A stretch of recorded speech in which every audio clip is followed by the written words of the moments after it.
Sa Lunes, simbang gabi na. Wala pang bono. Pero malapit na. Malapit na. Sabi nino.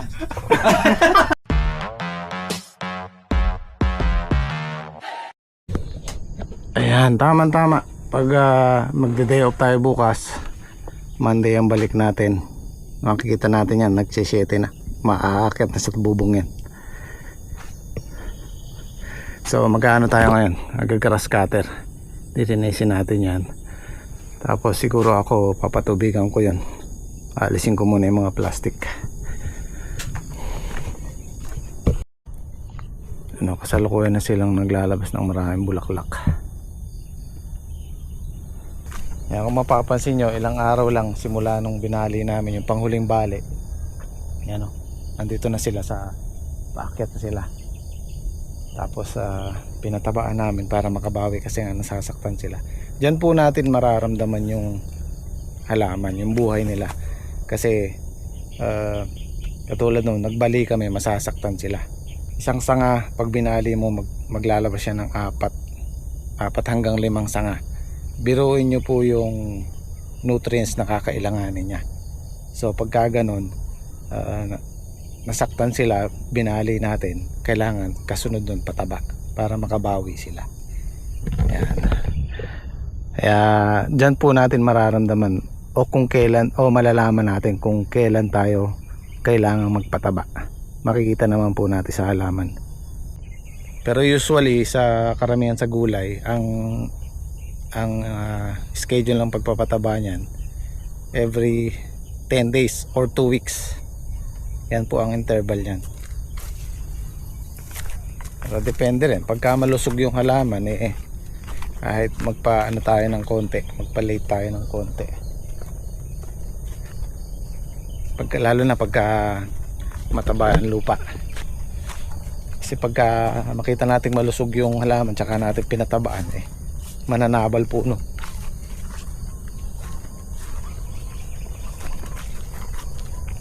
Babawas ako ng ano dito, plastic, nakakalat.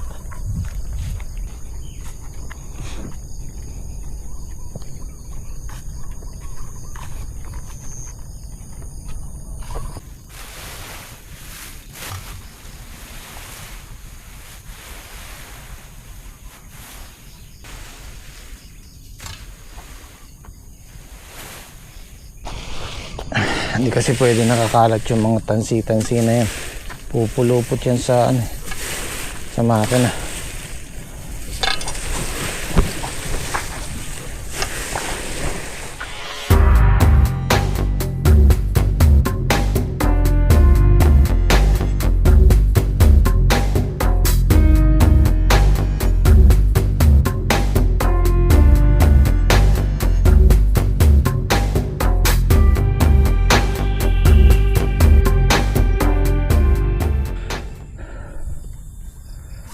Ayan, hakutin na lang. Siguro mamaya pwede kong patubigan tong kalahati na to. Kasi hindi natin makukuha siyang araw na patubigan dahil tuyong-tuyo. Kailangan dyan yung tigmak para malalim yung araro. Tigas Pero ito yung kainaman ng nasa tudling, guys. Hindi siya nagko-compress. Ano pa rin yan, maluwag yung lupa. Hindi kagaya nitong nandito.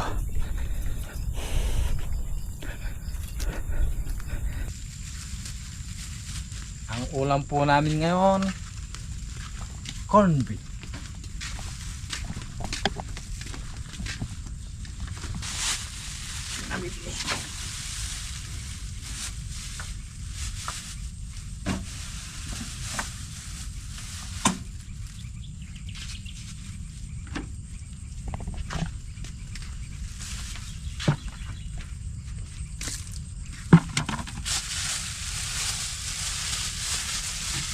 Sinigang na ito, pinampalukang ito.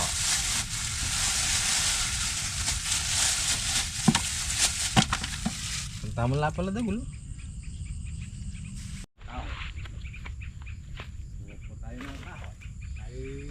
Sasay.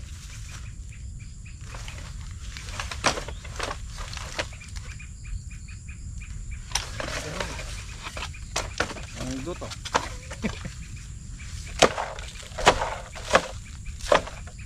Yan po yung kalabasa namin. Maganda na po yung kalabasa.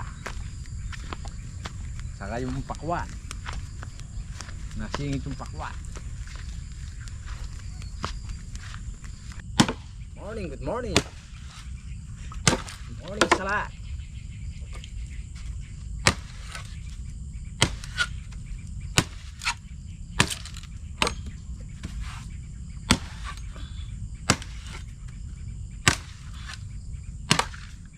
Nakakarga po kaming tubig, wala pong naman yung drum namin.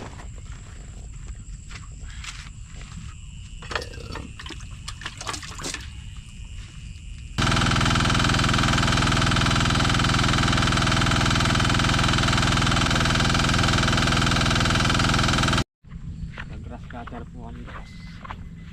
Lilinisin po namin yung pagitan ng ampalaya, masukal na po, madamo na.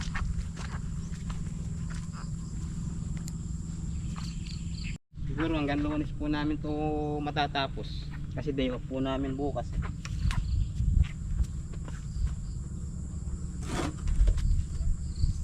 Dami ng bunga ng sili pare oh. Patubigan lang yan, wala pang pataba. Oo. Hindi pataba ang Hindi pare namatay yung gawiron eh. Yun yan, ang laki ng bunga pare oh.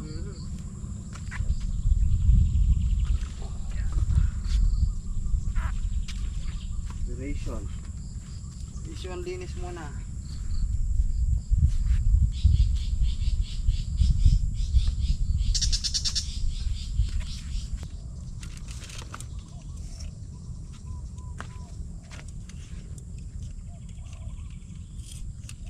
Mag-umpisa, angat po namin yung baging sa gilid po. Sayang po yung mapuputol.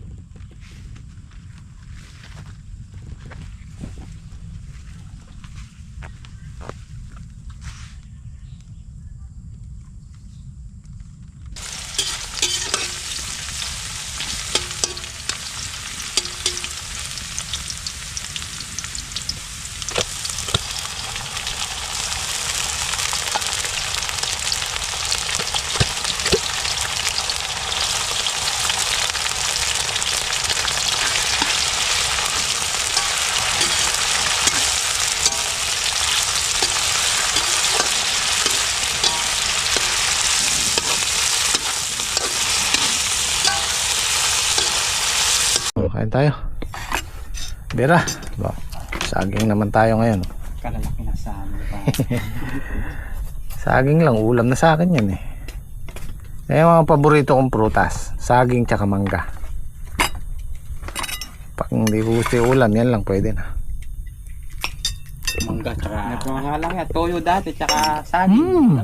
Pandas. Nung bata ka. Asin at saka mangga. Saging pare. Nung nakikipagtanim ako ng palay nyo, Oh yeah. saging na berde lang. Tsaka kanin. Tsaka Masarap pa nga yun. konting may konti ka lang asin. Laga-laga lang eh.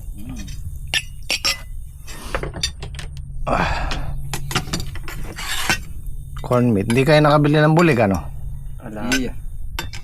Ito. Anong isisigang na lang? Sino na lang sa sampalo. ay mana tayo.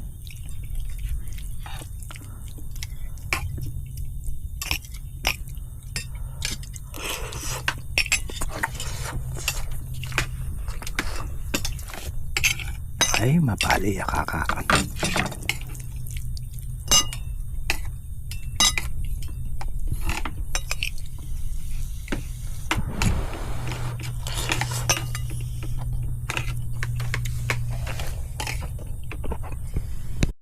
Anong petsa na? Sa Lunes. Simbang gabi na. Alapang pono.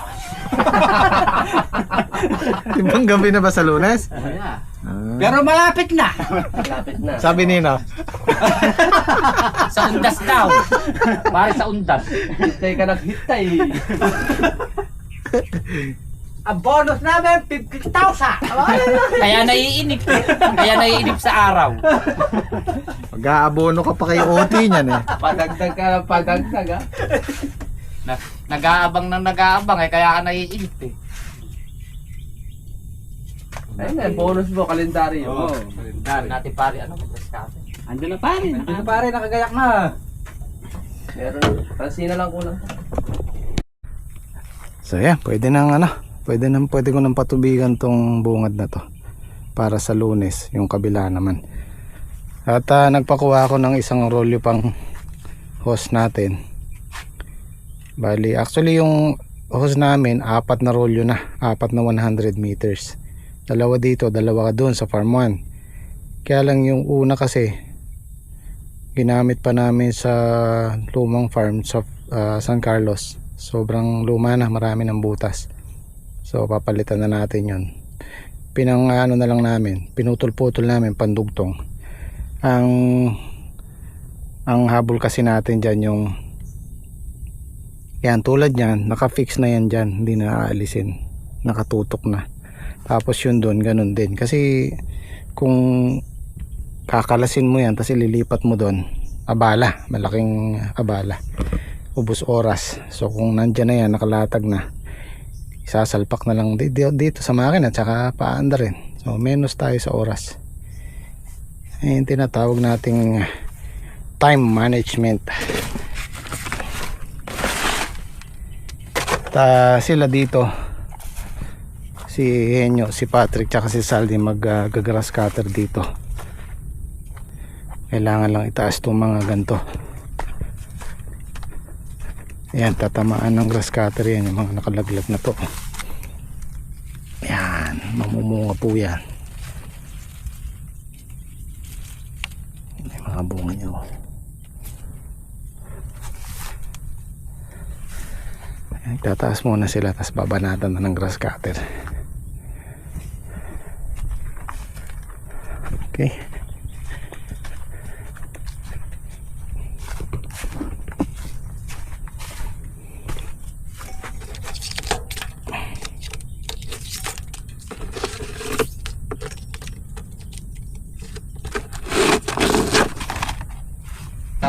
Bukas pa daw po yung dating.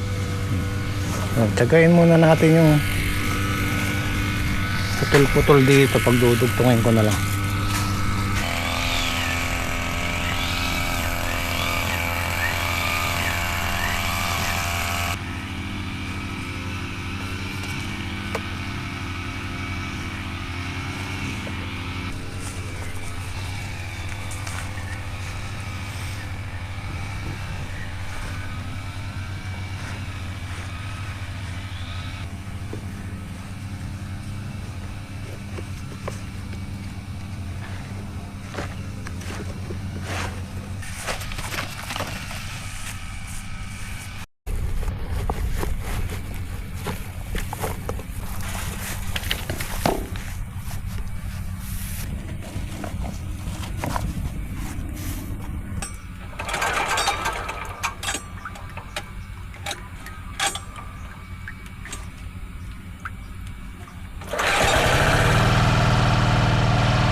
Sarap ng maligo.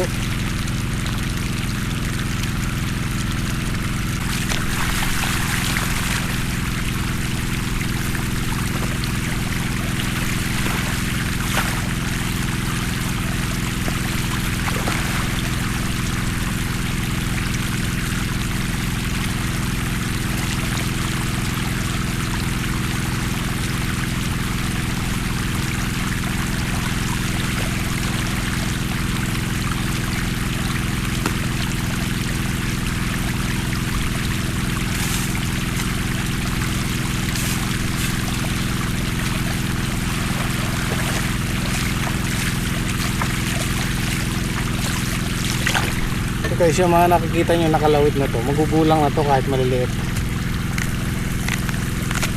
Ayan, may bunot na. May napanluto. Nakakaya na rin pamigay.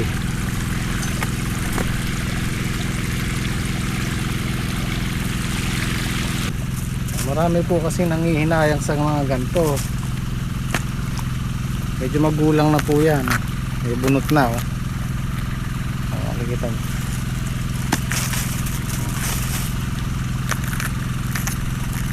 Ganito yung mura, yung maliliit, hindi na lumaki. Ito, mura to. Nakapansin mo ito. Mga ganito. Ay, magulang na rin, oh. Kahit maliliit. May bunot na. Oh. Hindi na po panluto yan.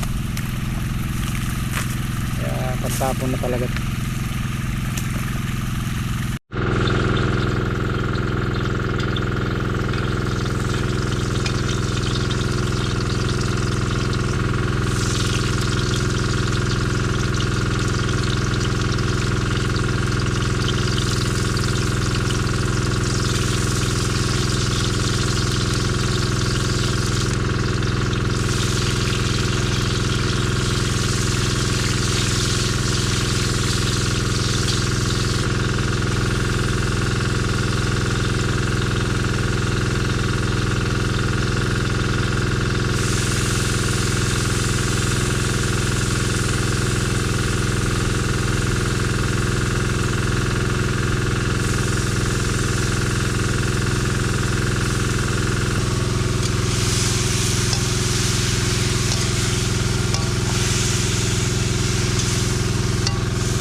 Tayo.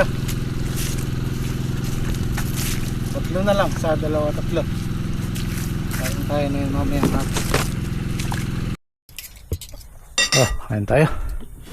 Yun, nakatikim na kami ng ampalaya namin. Saan mo kinuha ito niya? Sa puno natin niya. May naligaw. 3 piraso. Iyon, oh. Namiss ko yung lagat, ah. Saka pritong hito. Kulang sa matis eh. Dala ni Sal dito. Wala pang bungang ganyan yung ampalaya natin. Joke lang yan. Ano, wala sila. Pero malapit na. Ano pupunta eh? Sa punta ka ba? Huwag nang inumin. May inumin na dito. Uminom pa ulit, no? Hindi, nabasa siguro yung comment tong ano. Uminom ka muna eka bago ka kumain para di agad napupusog. Hindi, baliktad nga eh. Dapat. Hindi, huwag kang munang uminom ng tubig. Yun ang Kaya comment. nga, oo. Para Uminom hindi ng ka tubig. agad nabusog. Para hindi ka mabusog. Natutubig ka. Baliktad eh. Natutubig ka kasi. Oh. Tubig.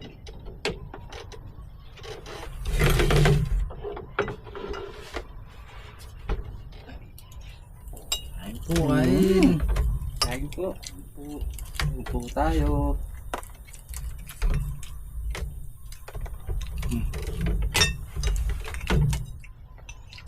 Pritong ito.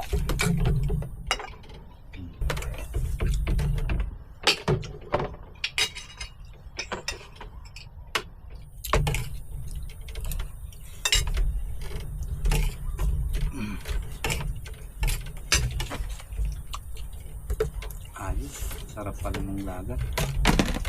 Matagal din na. Tagal nang hindi eh.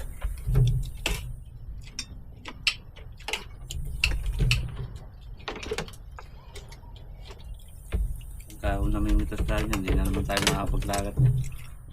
Sawan eh. Kaya natanong mo yung gulay eh.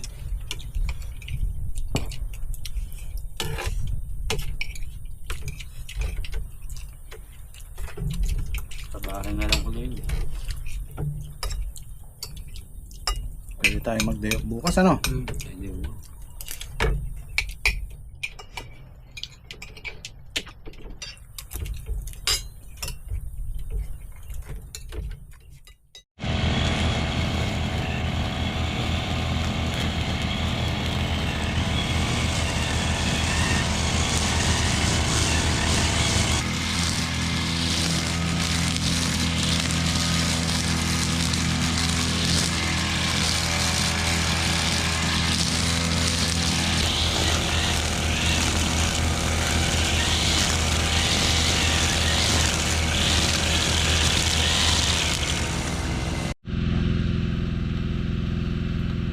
Tapos na po yung gawirin ni guys. Kay Tari-Sari din naman mamaya.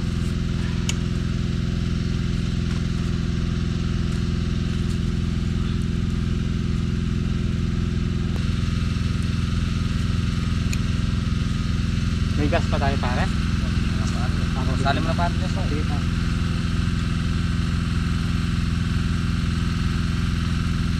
Yun na lang yung sa akin. Yun na lang yung patubigan ko.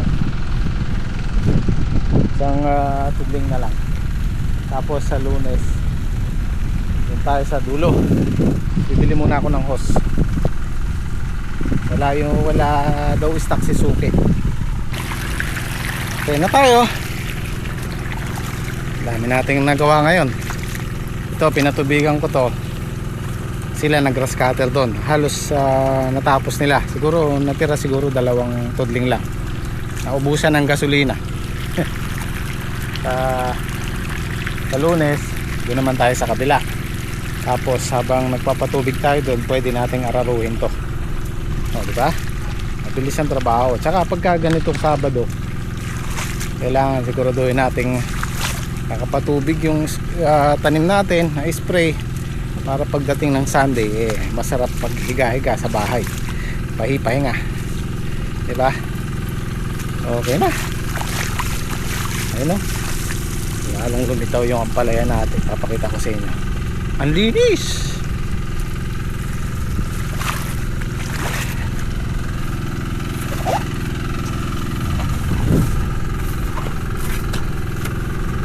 Pakaramdam ko lang guys, mukhang maganda yung pagpasok ng 2025 sa atin sa patnubay ng Panginoon.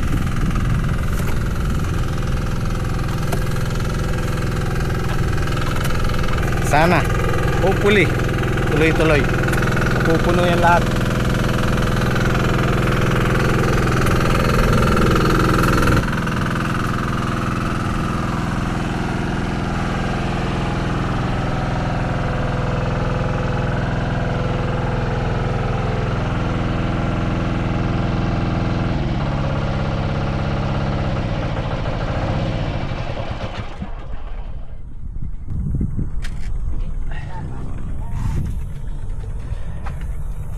Tama, 3 yung natira. 3 tudling. Yun o. Ang linis-linis. Oh. Ang tama sa Monday pagbalik natin. Naka 7 na yan.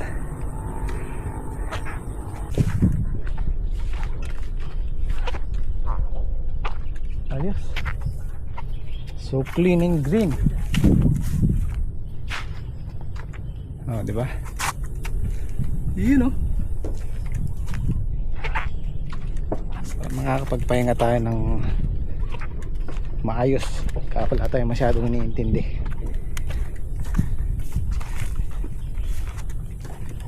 So bukas siguro titingin ako ng hose dito sa Dao para magamit natin doon sa dulo.